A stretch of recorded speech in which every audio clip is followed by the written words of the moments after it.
Good day, everyone. I'm Kits Denise Talima, and I'm here to give an introduction about our topic.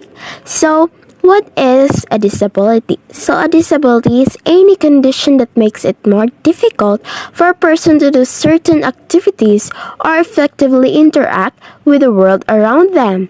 These conditions or impairments may be cognitive, developmental, intellectual, physical, sensory, or a combination of multiple factors. And also, I know when it comes to this topic, it is a very sensitive, and we have a fear of saying wrong things that can offend them, and because of that, we tend to prevent from saying anything at all, and it makes us avoid having important conversation about the awareness of disability.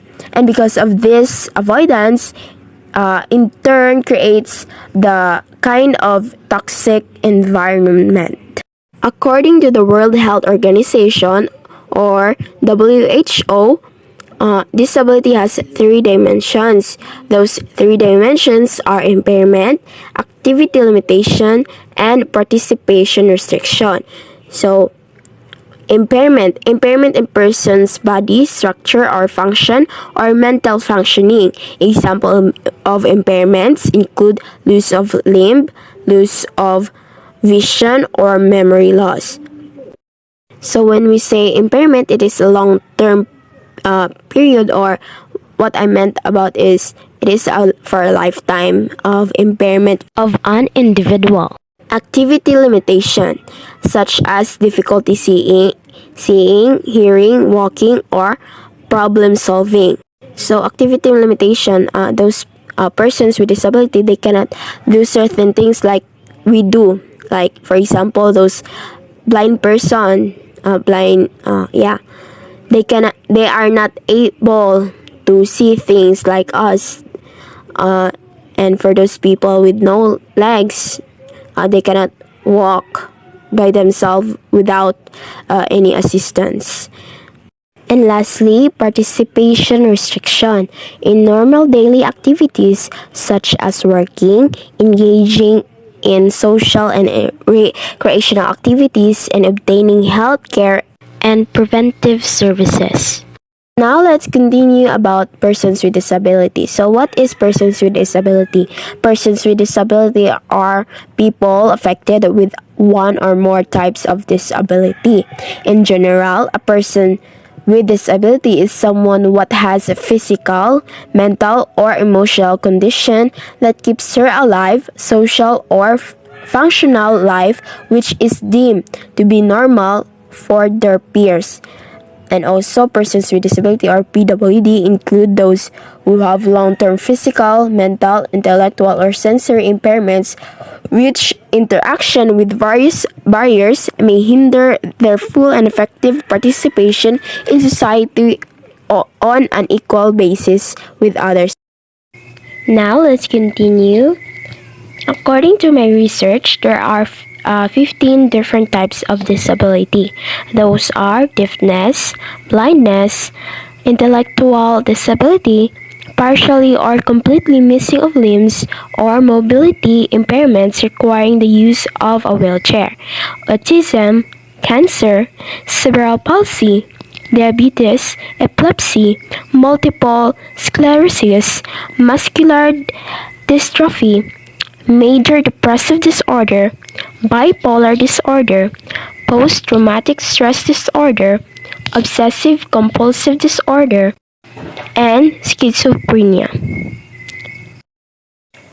Let's proceed to the population of PWDs, or persons with disability. 1 billion people, or 15% of the world's population, experiences some form of disability of developing, and disability prevalence is higher for developing countries. Globally, over 1 billion people, or approximately 15% of the world's population, have some form of disability. About 110 to 190 million people, 15 years and older have significant difficulties in functioning.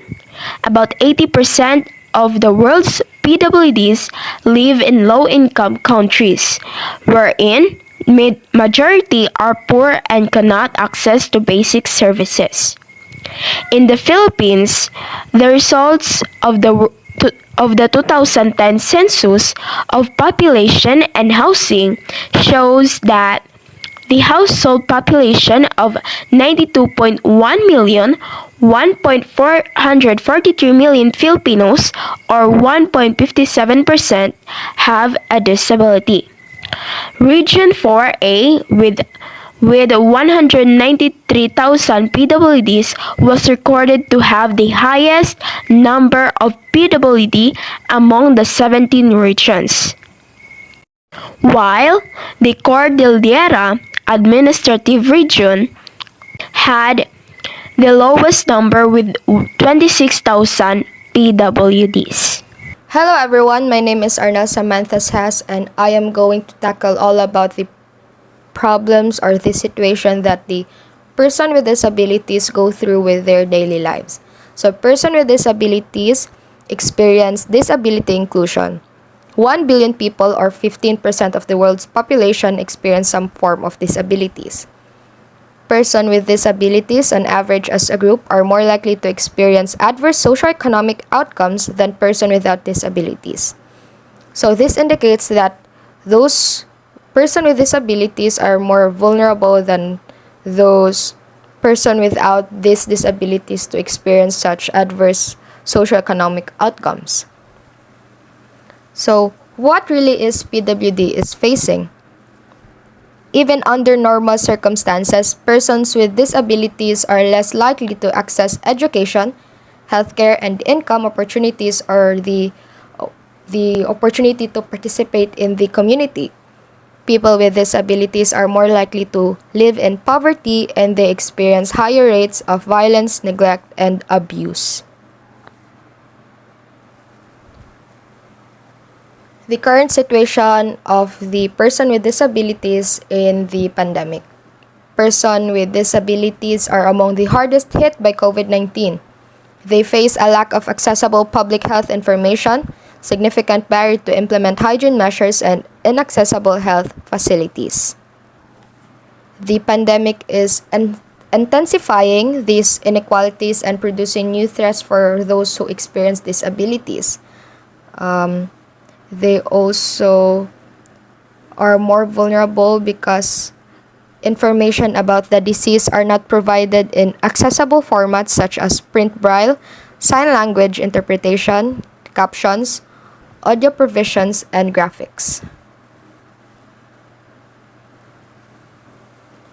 Persons with disabilities who faced exclusion in employment before this crisis are now more likely to lose their job and will experience greater difficulties in returning to their work.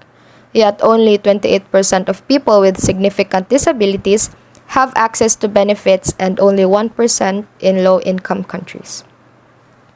People with disabilities, particularly women and girls, face a greater risk of domestic violence, which has surged during the pandemic. And this is the end of my topic. PWDs stand for Persons with Disabilities. Persons with disabilities have suffered enough from being incapacitated to perform day-to-day accomplishments. As much as we want to eradicate discrimination against them, it is a given fact that some of them need assistance to walk or push their wheelchair, basically do daily exercises. We consider this a drawback because their disability disables them from doing such a thing, and that's okay because it is not their fault that they are born that way. As human beings capable of empathy, it is our moral obligation to give way an opportunity for them to be part of an employing organization because they also need a job to earn a salary just like every one of us. The inevitable inequality of the sense of opportunity, judgments, and condensation from other people is something they have to deal with almost all the time. They are undermined by the majority, often seen as incapable of being employed in a professional career because of their distinct difference. They are being discriminated against and being judged as incapable even without further investigation. They are disabled to carry out things that are regular to other people. Hence, this alone should give them a boost to equal the playing field for those who are disabled and not. As I said, their disability should be a barrier for them not to reach the job that they desire. Rather, it should be an additional boost or advantage in opportunity that they will have the chance to prove themselves just like any other applicant. One of the profound issues PWDs are facing in the international division is prejudices that hinder their opportunity to obtain a sustainable job. According to the United Nations Organization, 80% to 90% of persons with disabilities of working age are unemployed in developing countries, whereas in industrialized countries, the figure is between 50% and 70%. Statistically, the prejudices are primarily disabling them from obtaining a job. This inequality is absurd and unjustifiable. Hence, it should be altered immediately because disabled people are still humans with psychological needs. To attain those, they must be given at least an equal chance to submit themselves as to employment. In every part of or region of the world, a disabled person lives. Few of them are privileged and supported by their own family, while the majority are sole proprietors for their own life. PWS in the context of the employment industry is just like any other applicant who hopes for a job. They would want to obtain a job and earn to further survive life by spending on our basic needs as human beings. The only difference here in the normal people are considered capable, and PWS as incapable even without constructive critics to supportive the biases and prejudices.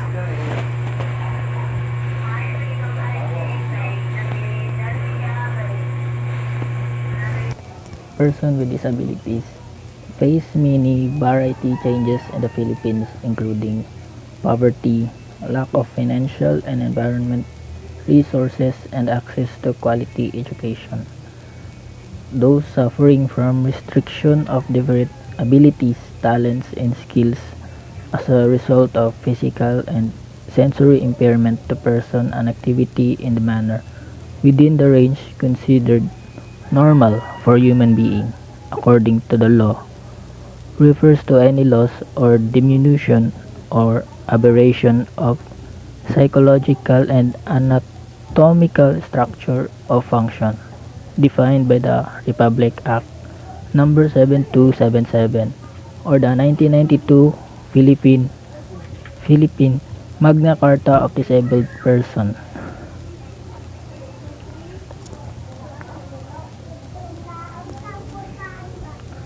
About 16 per thousand of the country's population had disability.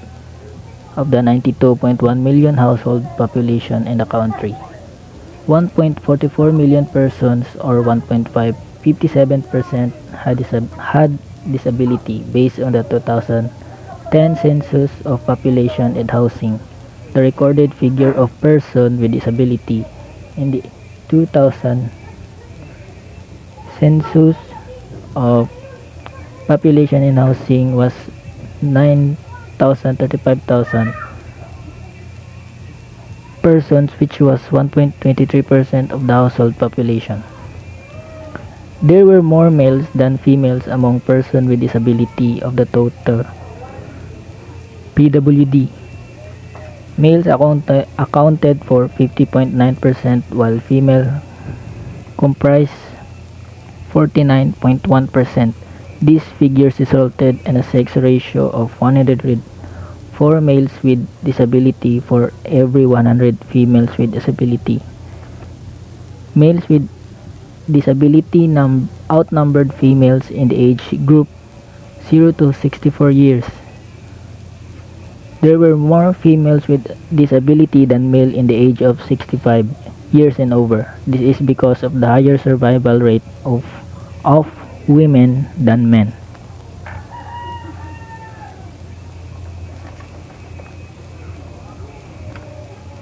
The Republic Act of number 7277, an act providing for the rehabilitation, self-development, and self-reliance of disabled persons and their integration in the mainstream of society and other purposes.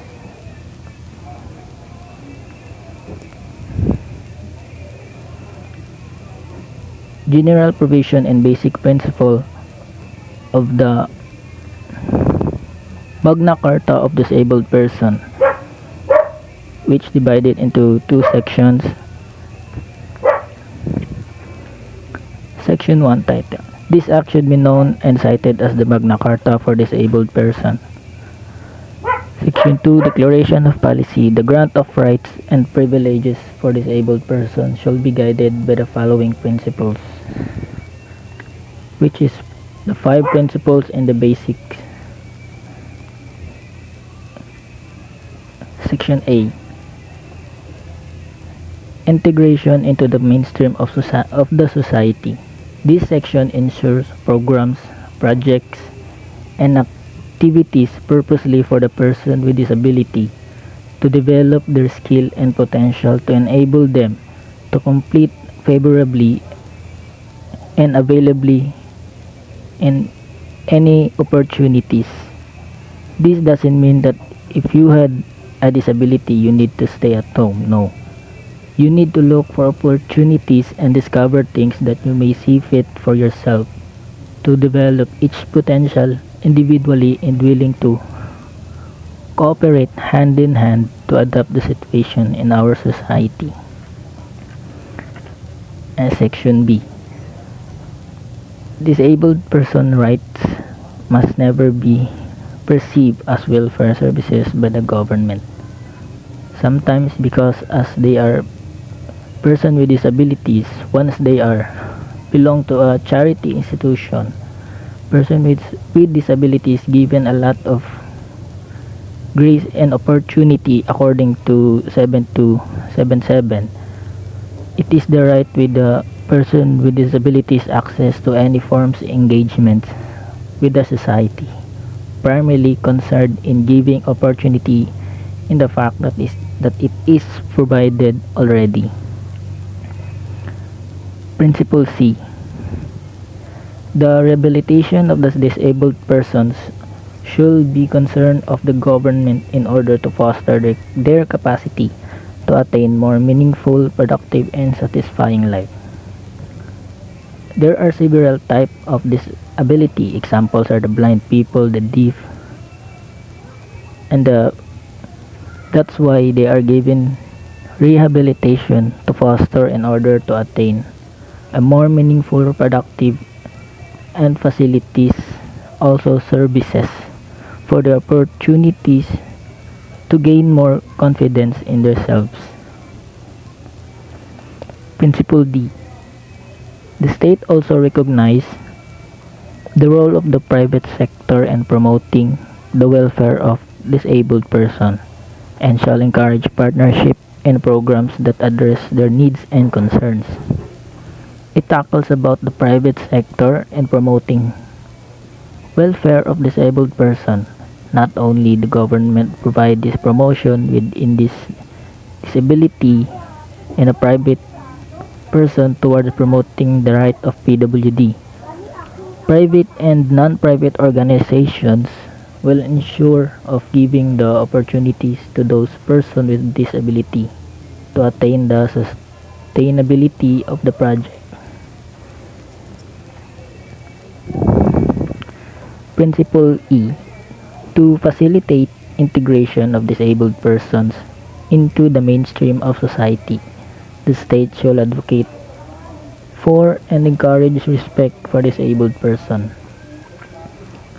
Now, this principle, governments needs and the will to find a way to remove the social barriers, like what we call discriminations and bullying. The good thing is that we already have the Bullying Act, giving offenses to those persons who likes to bully. This section is to attain global peace, also what we call a social understanding, also to have an attitude barriers, for reason that it is an attitude of a society to judge someone based on their physical appearance. The 12 basic needs of a person with disability. Full access to the environment, an accessible transport system, technical aids and equipment, accessible adaptable housing, personal assistance and support, inclusive education and training, an adequate income, equal opportunities for employment, appropriate and accessible information, self-advocacy, counseling, appropriate and accessible health care. Now these 12 basic needs and rights, disabled person from the private and local sector have agreed the 12 basic requirements to ensure inequality for all within our society.